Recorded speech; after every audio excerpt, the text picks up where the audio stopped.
అట్లాగే శ్రీకృష్ణుడి గురించి కూడా ఒక సందర్భంలో పరీక్ష మహారాజు అడుగుతాడు. ఆయన అవతారమూర్తి కదా, ధర్మాన్ని నిలబెట్టడానికి వచ్చాడు కదా, మరి ఆయన ఇట్లాంటి పని ఎట్లా చేశాడు అని చెప్పి పరీక్ష మహారాజు అడిగితే దానికి సుఖ మహర్షి సమాధానం చెప్తాడు. అంటే ఒకవేళ వాళ్ళకి ఏమైనా అభ్యంతరంగా అనిపిస్తే, ఇది కరెక్ట్గా లేదు అని అనిపిస్తే అడిగే స్వేచ్ఛ మనకి హిందూ ధర్మంలో ఇచ్చింది.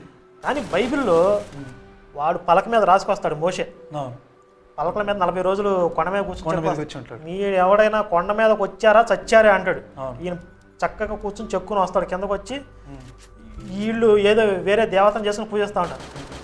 ఈ కడుపు మండిపోయి పలకలు వేసి కింద వేసి కోటి నరికేంట్రా వీళ్ళని, అసలు రెండో మాటలేదు, నరకటమే. నమ్మితే నమ్ము, లేకపోతే చావు, చంపేస్తా అని చెప్పేది బైబిల్. ఇలా మీరు ఒక పాయింట్ చెప్పారు. భగవద్గీతలో శ్రీకృష్ణుడు పుష్పం, ఫలం, తోయం లేదా నీరు ఏది ఉంటే అది స్వచ్ఛమైన మనసుతో అర్పించమని చెప్పి భగవద్గీతలో శ్రీకృష్ణుడు చెప్తాడు. అని బైబిల్